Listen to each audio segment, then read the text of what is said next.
We're working on a building so that we could throw banquets, so that we could be hospitable, so we could welcome all in and join us at a table of love. So I have a question. I usually do week after week, and the question is, how do you prepare for dinner or lunch guests? I'm talking about guests who you are excited to host. Perhaps a friend from childhood whom you haven't seen in years and who's visiting the city and paying you a visit. Perhaps your widowed brother has found a new lady and he wants to bring her to lunch to introduce her to you and the family. I bet you go all out if you're hosting people that you love. In my Caribbean culture, you know I'm from Antigua, when we're expecting overnight guests, the host would give up the master room and find other lodgings so that the guest is most comfortable. Was it the same for you guys? Yes? So a few weeks after I moved here, Bev Myers and I needed to get together so that she could talk me through all the pastoral care that she does, and she could introduce me to the folks, she could let me know about them, and so we could come up with a plan going forward on how we will do pastoral care together. And so instead of just meeting here, Beth decided to invite me to lunch. She invited me to her lovely apartment that day. And you know what? I would have been happy with just sandwiches and a cup of coffee. But no, Bev went all out. So she served a lovely casserole with fresh pastries and a strawberry salad and dessert. And of course, she offered me my choice of beverage. But I was good. I opted for decaf coffee instead, like a responsible minister would. You guys would have been very proud of me. And then, of course, she sent me home with a whole pumpkin raisin bread. Oh my goodness, it was just so good. And you know, from that I figured that if this is what Mount Zion hospitality looks like, you guys won't ever be able to get rid of me. When we host guests who are family and friends and even ministers, we go all out, preparing a top-notch meal so that they feel welcomed and happy and comfortable. And we, in turn, we get to tap into our joy for offering such hospitality. What about when we invite people over who aren't necessarily friends or family? What about when we invite strangers over?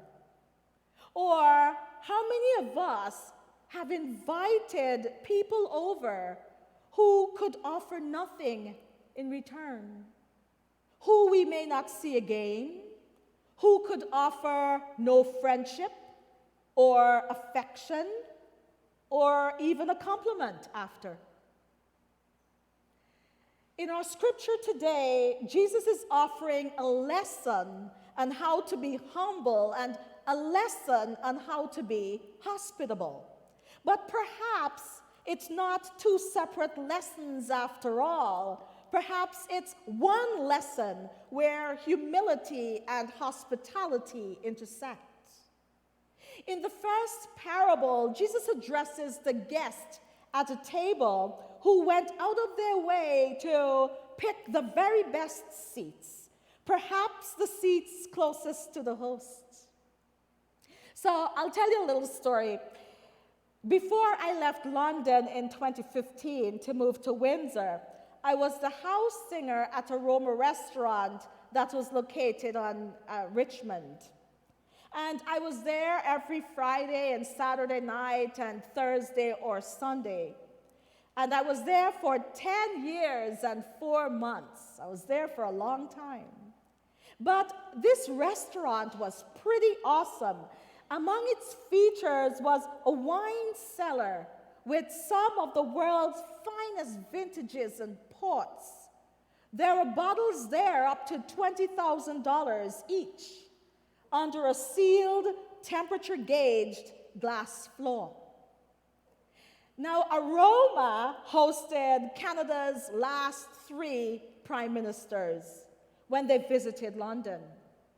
And the owner, Philippe, was seen in photos on the wall that's in the back of the restaurant and in the front of him and all the prime ministers that the restaurant had hosted over the years, and visiting dignitaries from the US and Europe.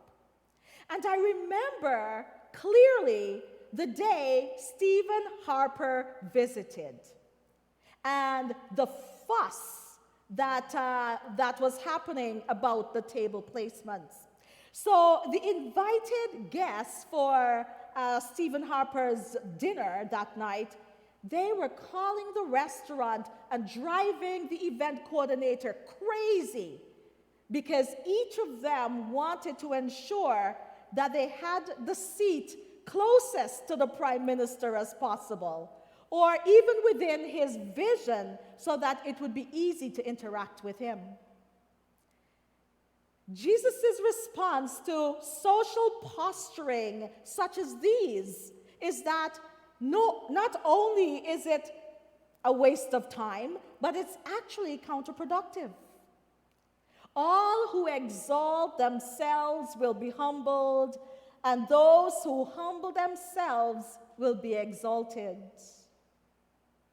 The point is, we don't always have to push hard to be recognized or accepted. And if we just be ourselves, operating from a place of kindness, respect, and fairness and authenticity, we will find ourselves in the correct seat at the correct table. And I say this, the correct seat at the correct table, because oftentimes we fight for a place at the head of the table, and oftentimes we come to realize that that table was the wrong table all along. And so we want to be at the right table. Our lesson to be humble is a glaring reminder that we are good enough as we are. That we don't have to be at the head of the table to be regarded as somebody. Certainly not in God's eyes. Isaiah, there's a lovely verse in Isaiah that reminds us of how special we are to God. And it's Isaiah 43:4, and I love this verse. It says, "Because you are precious in my eyes and honored, and I love you, I will do anything to return you unto me." Isn't that beautiful? And so Jesus continues in his lesson on hospitality. And he said, when you give a luncheon or a dinner, do not invite your friends, your brothers or sisters, your relatives or your rich neighbors. If you do, they may invite you back, and so you will be repaid. But when you give a banquet, invite the poor, the crippled, the lame, and the blind, and you will be blessed.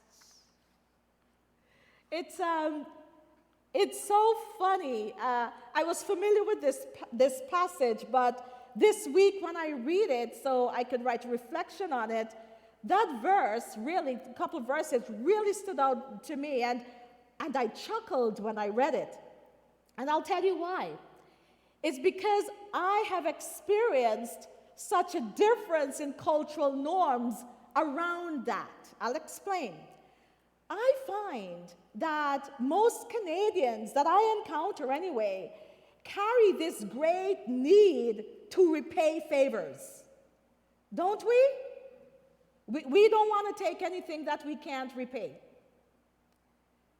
as in a way of not owing anyone. And so, since I've moved into my apartment here off Kips Lane, I realized that I have a new a neighbor from Iran. And she lives immediately across the hall from me. And she and I were actually talking about this weeks ago.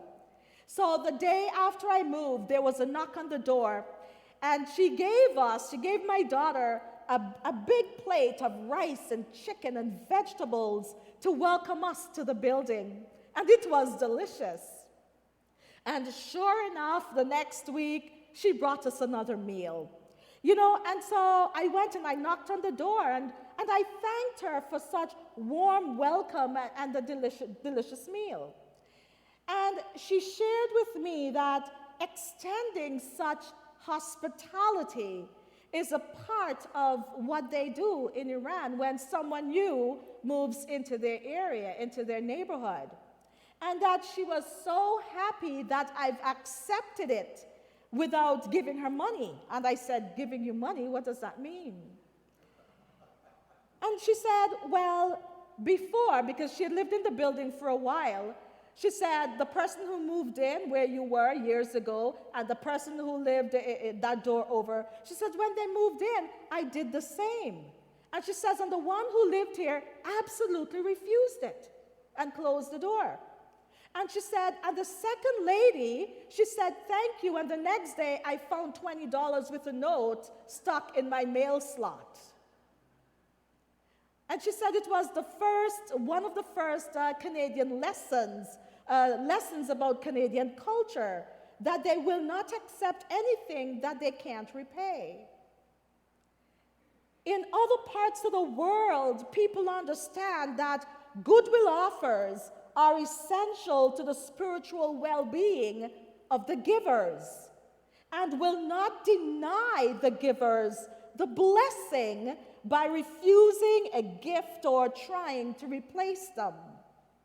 And so when Jesus is saying to invite people to the table who are not in the position to pay you back, he said, invite people to the table who are not in the position to invite you back so you will be repaid.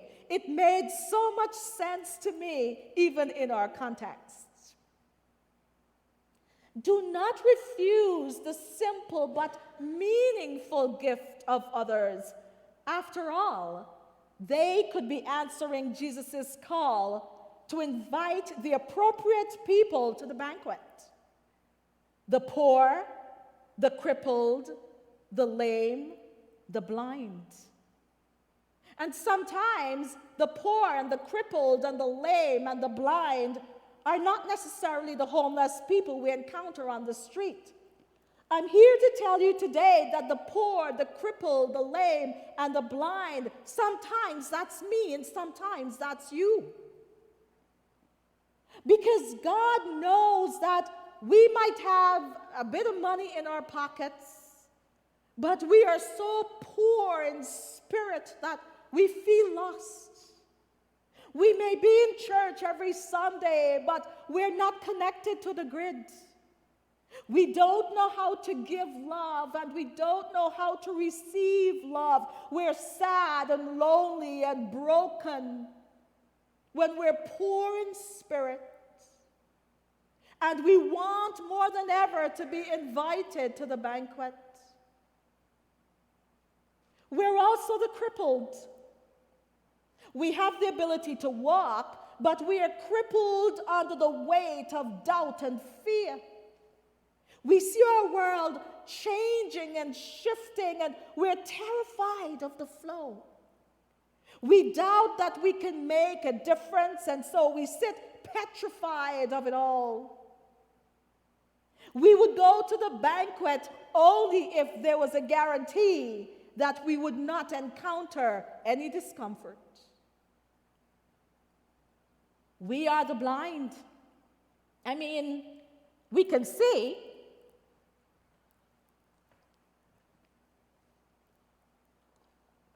We can see, but we are blind to our worth. We are blind to how loved and cared for we are. And so we sabotage every healthy relationship we find ourselves in. We rather stay at home than go to the banquet where we will have to take responsibility for the way we have acted toward people who have shown us kindness. Who are you at the banquet venue? Are you the host? Are you the guest vying for the best seat at the table? Are you the ones outside at the door desperately hoping for an invitation to come in? You know, the poor and the crippled and the blind. In my humble opinion, I would like to think that I could identify with each of those roles in Jesus' story. I have been each of those people. And I know that many of you, I could see by the nod of heads, that many of you could identify with each of those roles at some period in your life. The bottom line is, and the good news is, it is only when we come to the banquet table together that we will learn how to be in community together.